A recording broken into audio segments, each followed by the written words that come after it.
about now? No. No, but I hear something, but I don't see something. Okay, Our tech guys are starting to show up. They're like little bugs that come around and try to fix things. So here comes Ann-Ken. Speak about tech guys who know how to fix things. How about now? Okay. There we go. There we go. Okay, Harbin City. Yes, I see it. City. All right, yeah. Tell us a little bit about this, Vivian. Okay, so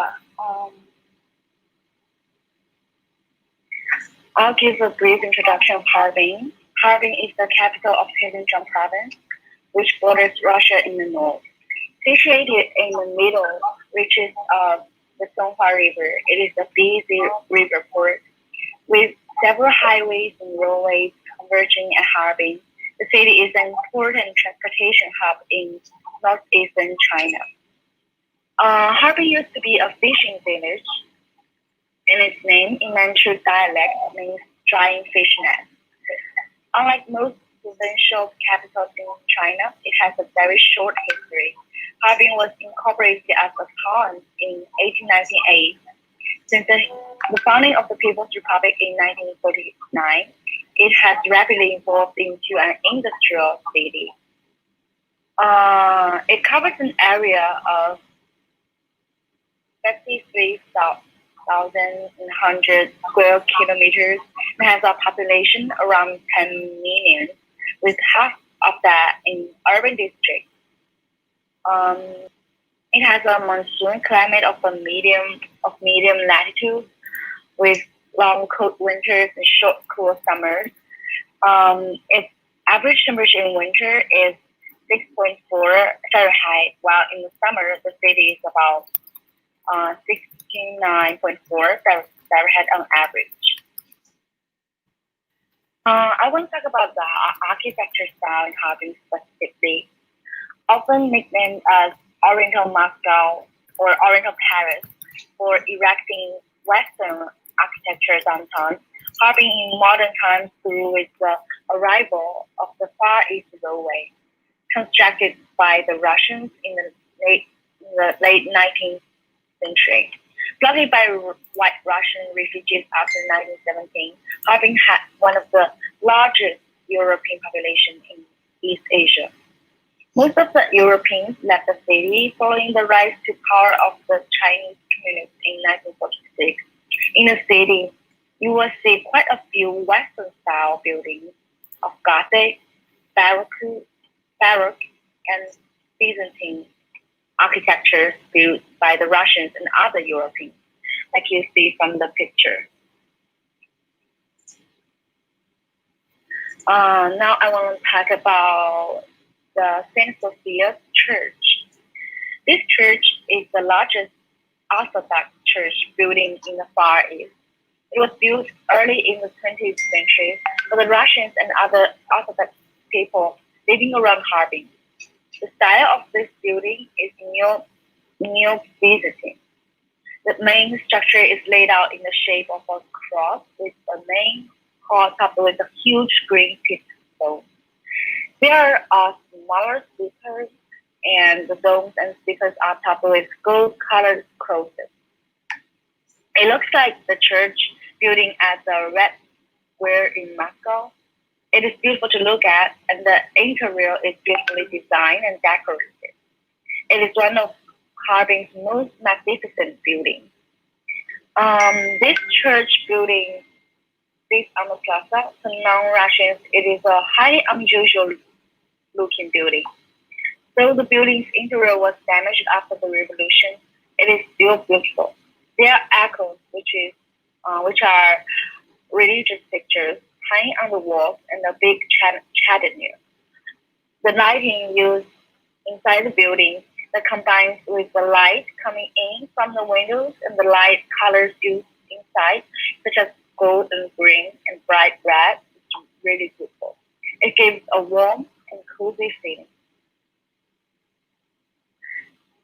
And then this is Harbin Ice and Snow Wall, also known as Dingshui Large Wall. It is a unique ice and snow tourist and cultural festival. Since its birth, it has been expanding year by year, covering more than 750,000 square meters and containing ice and snow over 300,000 cubic meters.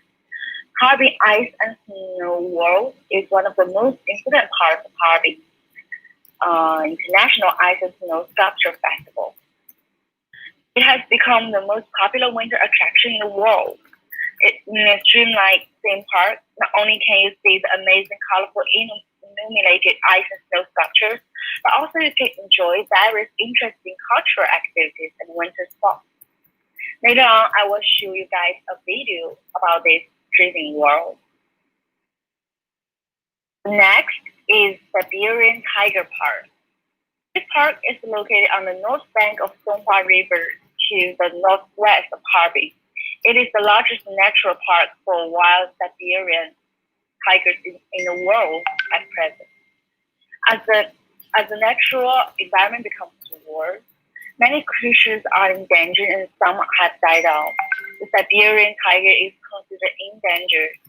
It is the largest field in the world and is known as King of the Forest. In the 1980s, it was listed as one of the first-class national protected animals in China. To preserve the valuable species, the Siberian Tiger Park was built. In 1996, this tiger park enjoys a favorable foundation for ecotourism and splendid sceneries, and it is an ideal place for holiday and leisure. There are over 1,300 purebred Siberian tigers here, with 100 visible to visitors. In addition, visitors can also see white tigers, lions, lynx, leopards, and black pumas, as well as Bengali tigers. It is a large park divided into 10 areas, including the young tiger area, the mature tiger area, the king tiger area, a walking area, and a platform for viewing the tigers. Unlike common zoos, the Siberian Tiger Park exchanges the roles of visitors and animals. Except in the walking area and platform for viewing the tigers, tourists must take a bus encircled by wild mesh to all the other scenic spots, while the tigers roam freely in the field. As you can see from the right picture, the tourists are in the car and the tigers are running free in the field. The next is the Sun Island Scenic Area. Being famous both home and abroad, the Sun Island Scenic Area lies on the north bank of the Songhua River in Harbin City. The scenic area, surrounded by blue water, boasts crystal lake, wooden rockeries, beautiful flowers, and exotic buildings. In summer, the comfortable weather makes it the first choice to avoid summer heat. And in the winter, the spot is paradise site for ice snow travel. Every year, the Harbin International Snow Sculpture Art Expo held here exhibits amazing ice and snow sculptures and architectures attracting thousands of visitors. Sun Island Scenic Area consists of the Sun Island and some other small islands. The area, with more than 20 scenic spots, can be divided into 3 parts. Animals World is located in the north and west. The center of the garden is featured by flowers, lakes, and ice snow beauty. And in the south, ice and snow series, exotic Russian series, a gallery and a memorial garden can be found. The amazing Sun Gate is composed of 5 white elliptic gates, with 4 small gates on the sides and a big one in the center. In front of the gate lies the symbol of the scenic tremendous stone named the Sunstone. These 2 are the beautiful pictures of the snow sculptures. In addition to its grand international ice and snow festival, Harbin food is also a significant and interesting part of a Harbin tour. Thanks to its close distance to Russia, Harbin dishes draw on the influence of both its local Harbin cuisine and also Russian cuisine. The food that stresses much on the strong taste of food. with all kinds of liquid seasoning, evenly and beautifully served in each piece of food materials rather than being that elegant like Cantonese cuisine. Some dishes can help you warm against the freezing weather during cold winter months, and when the summer comes, harbin beer can help you stay refreshed on a hot day. Today, I select top four most representative and popular dishes and snacks for your comfort. Let's see the left picture. This is guo bao zhou, also known as crispy sweet sour pork. This is a famous member of Northern Eastern style food known as dongbei. This dish uses a special sauce called zhi, which literally means sugar and vinegar sauce, and mostly just a combination of sugar and vinegar. And you really do taste the sweet meeting the sour with this dish, as the vinegar mingles with the sweetness of scrumptious sugar. Besides, when you put one piece of the thin pork slice perfectly wrapped in the batter into your mouth, you could get a feel of crispiness as you are eating gorgeous popcorn crunch. And the right picture is called grilled cold noodles. It is one of the most famous street foods in Harbin. The name of the snack didn't really make any sense. Kaolan mian, which literally translates to grilled cold noodles. However, it is not noodles and also not cold at all, but extremely warm enough to drive the cold away. This snack is kind of delicious fried dough slices with egg, onions, tomatoes, chopped onions, and cilantro and hot sauce or tomato sauce. Usually, it is served in a paper bowl with two glorified toothpicks that can either be used as makeshift chopsticks. Grilled cold noodles is really seen in restaurants, but often sold in night markets and street food stands around Harbin. Therefore, you could enjoy it when you have some leisure working at the city. And the next one is called Harbin dumpling. Someone play an important role for Harbin cuisine. To some extent, daughter-in-law must be able to make dumplings to be considered as part of the family. During Chinese New Year, some also insert a coin inside one of the dumplings, and it is believed that whoever gets the lucky dumpling will be rich in the coming New Year. There are many restaurants in Harbin only selling dumplings. On the menu of dumpling restaurants, you could find various types of dumplings, but two that are always ordered are pork and kai dumplings and pork and cabbage dumplings. These tasty dumplings are made with a mixture of pork and or cabbages. If you are vegetarian, you can order dumplings with vegetables only, like fresh mushroom stuffing, carrots, or corn kernel. The left picture is called Harbin sausage. If you go to Harbin, sausage with irresistible European flavor is sure not to be missed.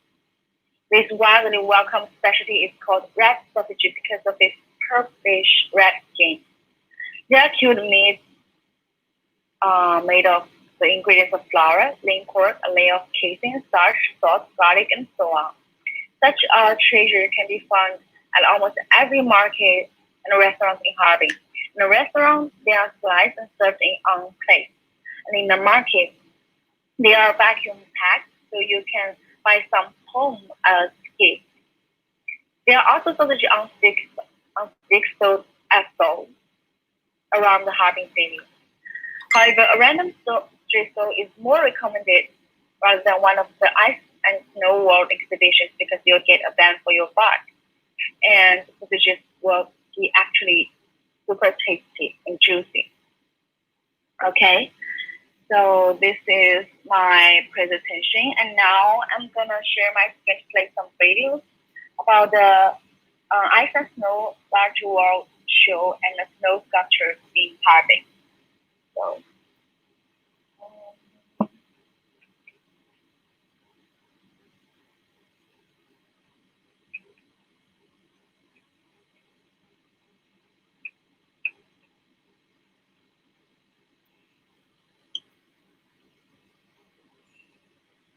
What's going on? Zalan to China. This is the Harbin Snow and Ice Road 2020.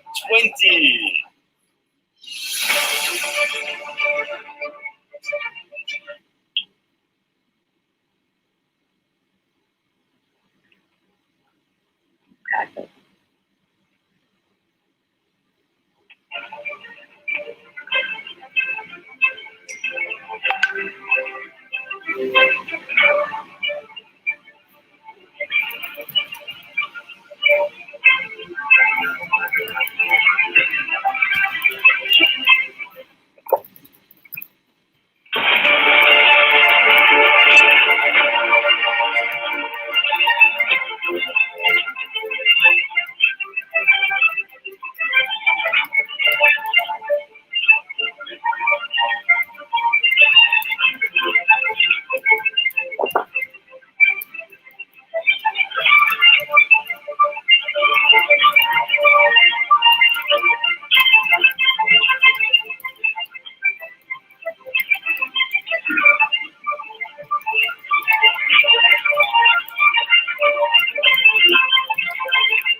Well, that was the Snow and Ice Road 2020. Thank you very much for watching. Don't forget to leave me a like and a...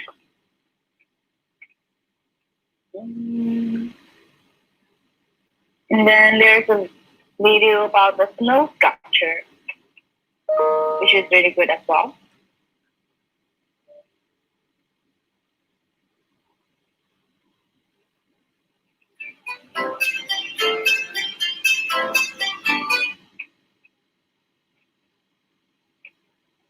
I love golden hour, and I really wanted to capture that perfect moment in the day when the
So that's my show for today. That was fascinating. That was really interesting, Vivian. Learned a lot and everything.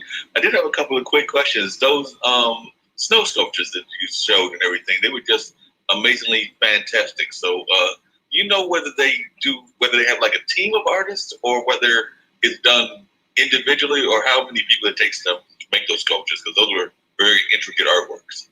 I think it takes like for each snow sculpture there's a team working on it, and probably the team will do like more than one snow sculpture, but they are like collabing because it's super huge.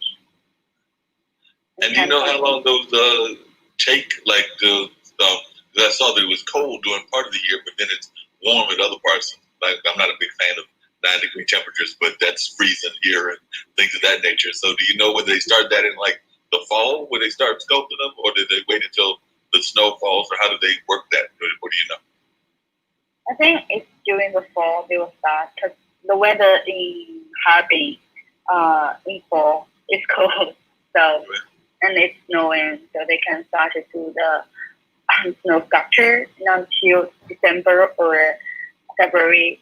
They will present this art. Okay. Yeah, like I said, they were amazing. I saw that they had sculpted like some animals. I think I saw a tiger and definitely saw some castles and some different other things that they had sculpted. And, I mean, they looked almost as real as the actual castles and the actual tigers, because you had shown where the Siberian tigers are kept. So, like I said, that was just fascinating. And is it kind of like Disney World? Is there like an entry fee to go in? Because I saw people walking around. Or is it just there, excuse me, for the public? Or is there like an entry fee that you have to pay to go into? It has an entry fee, but it's not expensive. It's like $5 to $6. So. Oh, that's not bad at all. Yeah, to see that kind of amazing artwork, that's not bad at all. So just have to be prepared to walk around there and make sure you got your snow outfits and your coats and things of that nature. That's how everybody's walking around that way, because you don't want to slip and fall and things of that nature. As far as the tigers, are the tigers? I know you said that they were protected now, but and it's not as many as it used to be. One, have you seen the tigers yourself? Because I've always wanted to see a Siberian tiger, and I don't know whether I've seen one except for maybe in the zoo. I went to Harbin once, like 2 years ago, and I went to the park.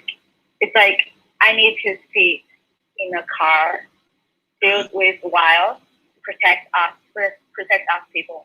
And there's a driver driving us to the tiger field.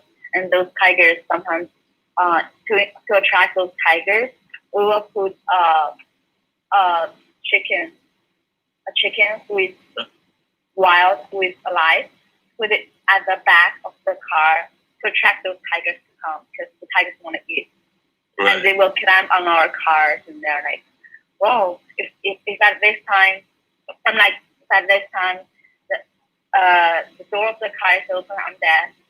I'm dead there. You're sitting there going like, you did not want to be the chicken. You wanted to let the chickens have their food, but you didn't want to be the chicken for the tiger. I can understand that for sure.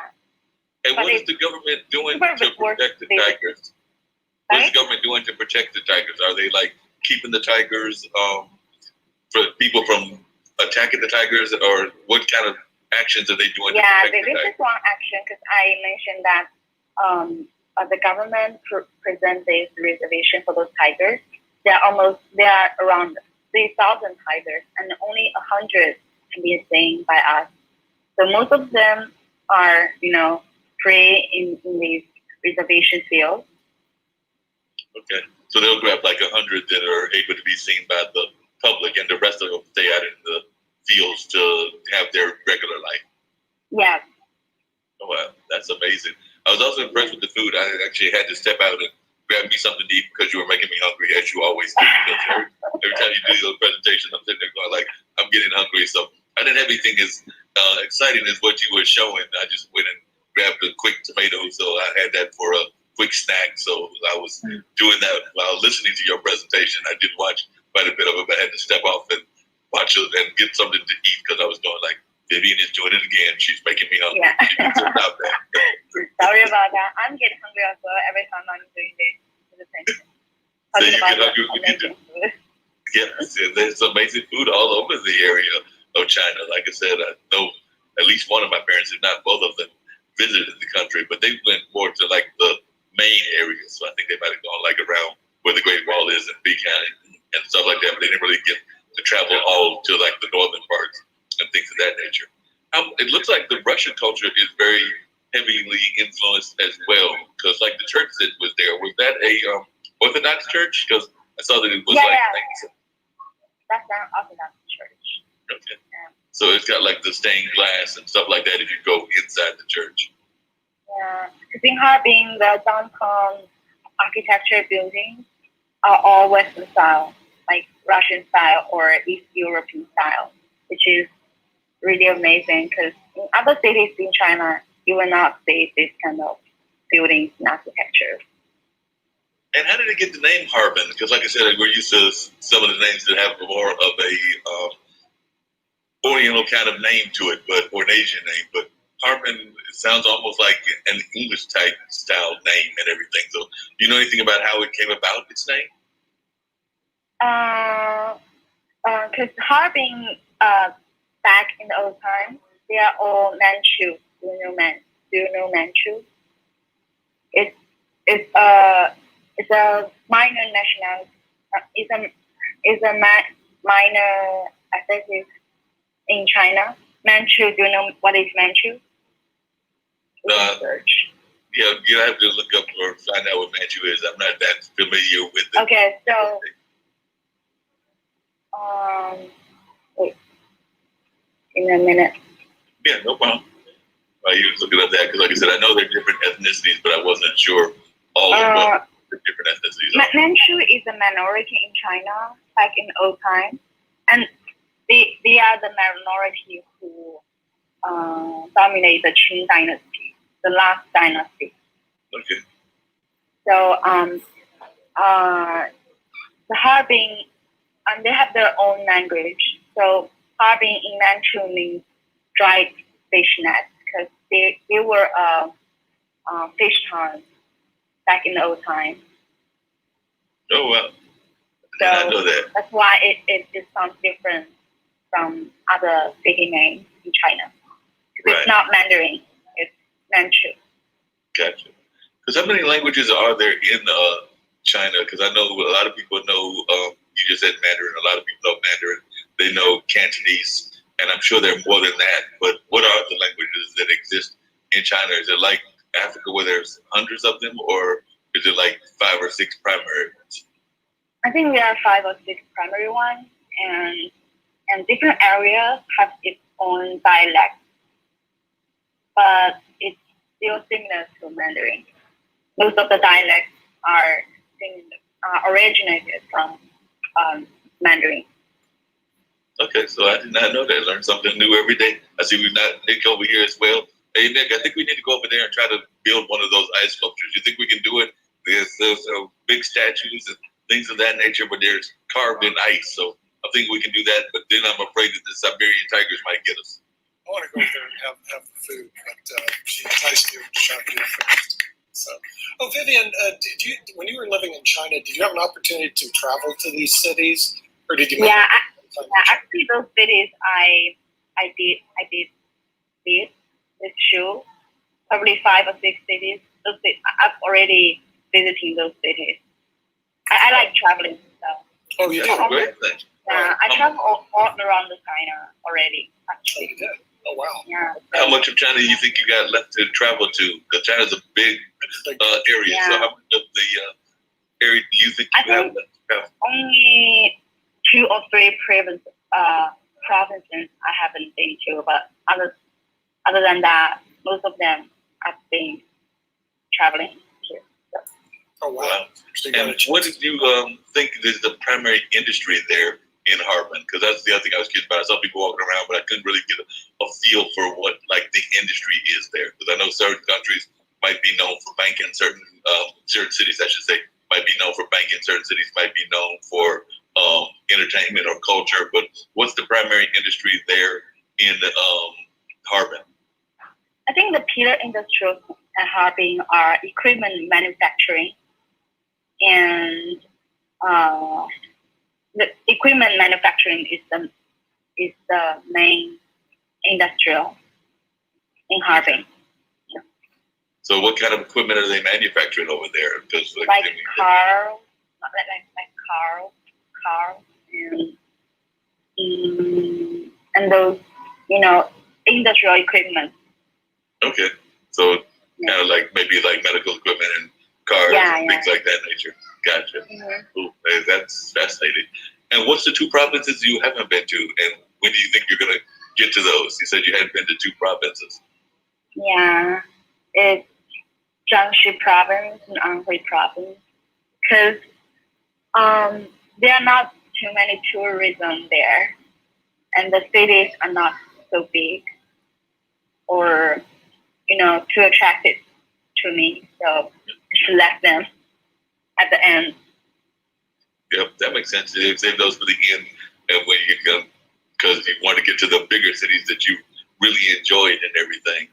I actually went for the first time. Actually, I had one of them reach out to me, so I'm hoping that they're going to appear on one of our IBM TV shows and everything. But I had never gone to one of the like the big New Year's Eve celebrations that traveled around the world. But like that went to first time this year to the one that was held in Cary, North Carolina, which is just outside of Raleigh here in North Carolina. But I was fascinated because they had a lot of sculptures too. They weren't ice sculptures, but they were really cool sculptures that were really colorful where they travel around and things of that nature. So maybe we can get them to bring an ice sculpture here, but we're not cold enough. So probably not cold enough for them to do that. Cool.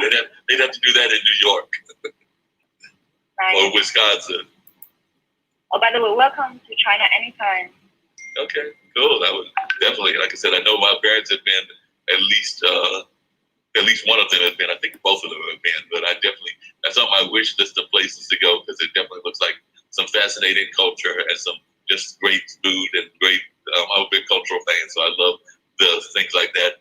What is the Chinese music like? Because I'm a big music person. I love blues music, but I know last time you had folks that were doing those TikTok presentations and the fashion and stuff like that. But in Harbin, is it a different music scene, or is it similar where it's youth oriented, or is there a lot of traditional Chinese music? You mean during New Year's Eve? Right. And also during the ice sculpture time. Yes, there are some traditional Chinese New Year music. Okay. Do you want to hear? Yes, I'd love to hear some. Okay, but actually, they are like only for me. I'm a youngster, right? For the I don't listen to those traditional or New Year's music during my like this time. I only listen to them when the New Year's comes. Like Okay, for me, most of the time, I also listen to R&B, hip hop, EDM, folk, all kinds of music. So I'll find one for you for the Chinese style music. Yeah, I like to do some of the Chinese style music. Are there any Chinese rap stars or hip hop stars that are coming out right now that you're hearing a lot about, whether they're here in the States or whether they're over there back in China? Are there any like rising Chinese hip hop stars? Yeah, there are a lot. Because in China, there are a lot of rap shows. Actually, there are 3 famous rap shows ongoing right now. I'm looking at the show every day at night. I love rap, so I love hip hop music. And if you want to listen, after I play this music, I'll find a famous Chinese rap group, which is super famous around the States. Okay, I'd love to hear them. I'd love to hear them. So let's hear this first. All right. Yeah. Now she's talking my talk. I love music. So we're going to see what Vivian can find for us in terms of both the Chinese traditional New Year's music as well as then a Chinese rap group. This is the combination of Chinese rap music and the New Year's music. Okay. I think you will like it. All right. Looking forward to it. Okay. I'll share my screen. Yeah, share the screen.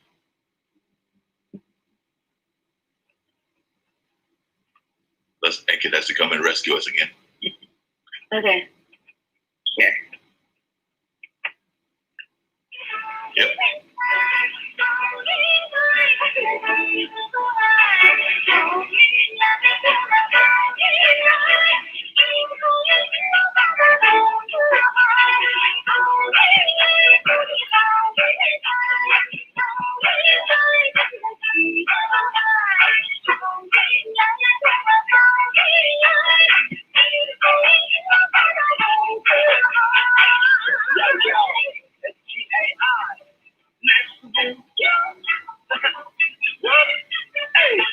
那些上司不好的事情都少来，看我如何打好手上这副好牌。要穿好鞋，要开好车，要把心打的别说，三分天天，七分打偏，要好自己的节目。嘿嘿，look at me，我出身平凡没得好命。嘿嘿，无所谓谁，在哪里快乐我自己搞定，许多事情千变万化，就像是座摩天大厦，每天新的自然太多，然后这忽然间我不要害怕，从来不熄灭，我只信我自己，最后要感谢大家所有鼓励，从来不熄灭，我只信我自己，情绪有上进不更优秀的自己。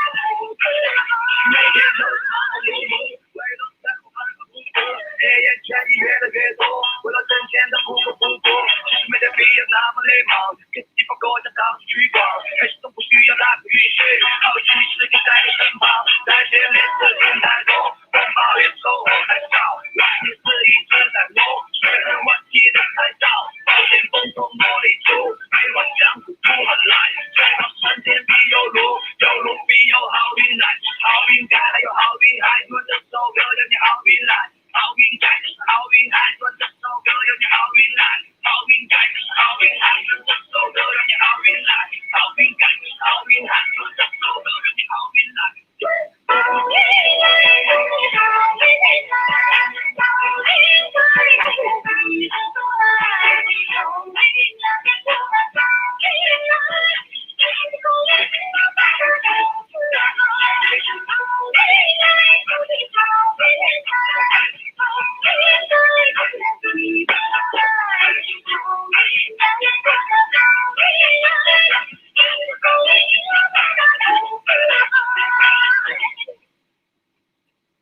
Wow, that was nice. I like that. Yeah, so that's the combination of rap. Did you hear the And what rap was- part? Yeah, I heard the rap part. I like the original rap part. Chinese music. What was this song about? Like I said, I kept seeing, and I know Chinese culture is very big on fish, and I saw the fish kept coming up into the song. But what was the song actually about? Not knowing the language, I just was enjoying the beat, but I don't know what the song itself was about. Yeah. So I think it means good luck on this new year. Like you will have luck and love in this new year. So good luck to you. So it's like good wishes. Good Wishes is like a Good Wishes song. That's a great Yeah. song, particularly not just be on the new year, but all year with everything that we're going through. Now, you said that you're a young person. I know that you're over there in college, which you're probably in your late teens, early 20s. But I know growing up, and I'm older, I'm like 58, a lot of folks would be listening to Chinese philosophy, whether that was my distant cousin, and yes, I'm joking, he's not really a cousin, but whether it was listening to like the old movies of Bruce Lee or watching Karate Kid or stuff like that, there was always that push about philosophy, or even the movie that I was a big, the TV show that I was a big fan of, Kung Fu, with David Carradine. There was always that talk about the Chinese philosophy and Eastern philosophy. Do a lot of the young people still listen to and practice that philosophy, whether it's kind of like Confucius or those kind of like older sayings, or is that kind of going by the wayside? Well, I think that's kind of older thing, because back in China, if you ask who is your idol, I think most youngsters will not say Bruce Lee. But I found that in the US or in Western countries, many people will say, oh, Bruce Lee is my idol, like that. But I think we are, how to say, I think we have the philosophy already inside our mindset. Right. So But do you think that a lot honor. of people? You think a lot of people listen to like the philosophies of like the real ancients, like Confucius and people like that, in terms of like some of the things that they talk about Yeah. during your age? Yes, like from when we were young, we will learn about the philosophy, like in our Chinese courses, about Confucius and other philosophers' ideas. Okay. So y'all do learn that at a very young age, and y'all keep that in your like daily life and everything, the way that you try to live the life. Yeah. Yeah, like I said, I was big time impressed by a lot of his philosophies. Even Nick knows about Confucius. He knows about Everybody Confucius. knows about Confucius. Confucius is famous all over the world. You know, so Yeah. yes, everybody knows about Confucius. Everybody knows about the good Chinese food. I wish I could find some here, but There's a couple places. We got some Chinese folks in. We got the Chinese places here in this area. Raleigh Durham. When I was in Sanford, there wasn't any, Mark. You know, Well, you know, what's in Sanford? There are some places in Raleigh Durham. So yeah, I know there are a couple of places that we can go to that have got some good Chinese food. I was going on a plane, go to Chengdu, and get some real Chinese food. I think that would be a great idea. Yeah. Welcome anytime. Yeah.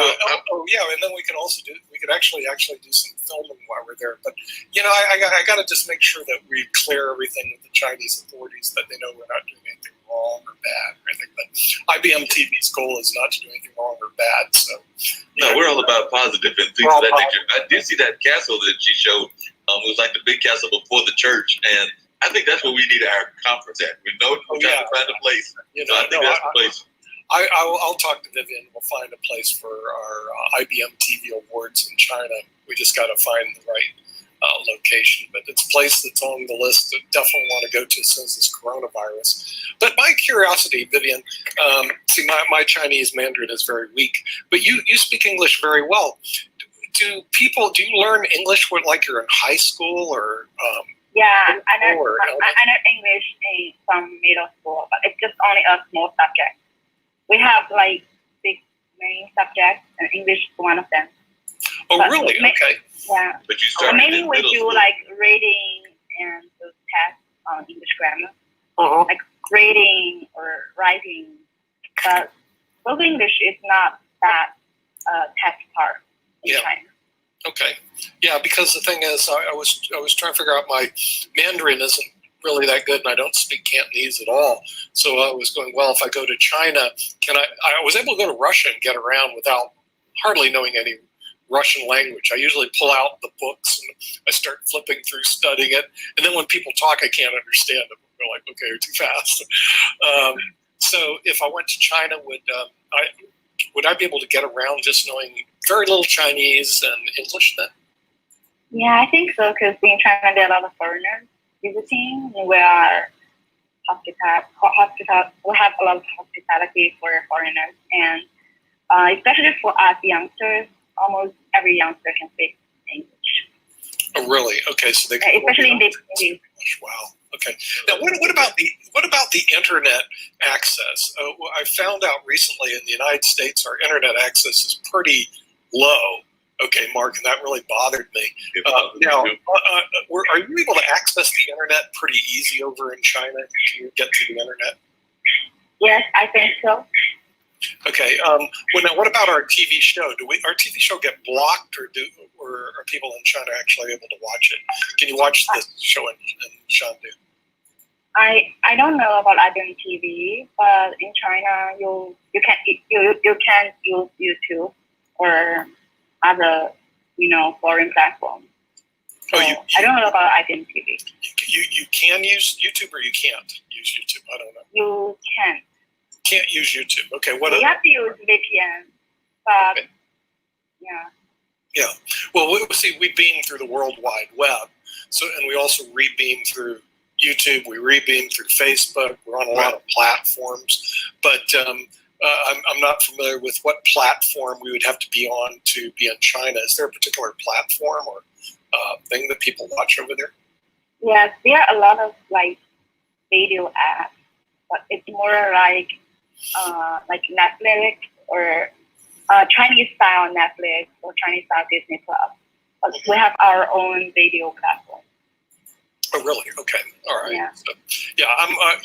What we'll do, Mark. We're going to talk to Holmes Stoner, who's the chairman of the American International Chamber of Commerce, and he's practically lived in the United States and lived in China, and he probably knows, because he's been in media, knows the ins and outs, how to get the platform on China if we're not already on. But like I said, for me, totally unfamiliar with how we get IBM TV. Apparently, we are being beamed into. He told me Vietnam, Thailand, Burma. I think you said Cambodia or something like that. Yeah, we're in all those countries right now, but he never mentioned China. And I was going, oh, China's a big country, baby. They got lots of people.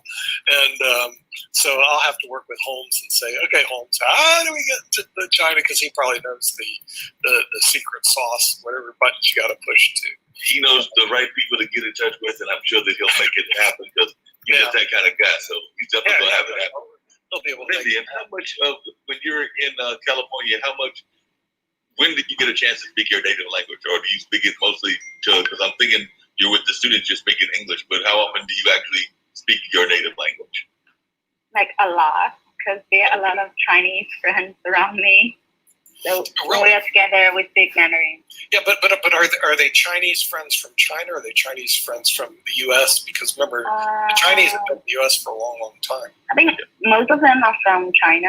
They are just like me, come here for college, but some are like native speakers.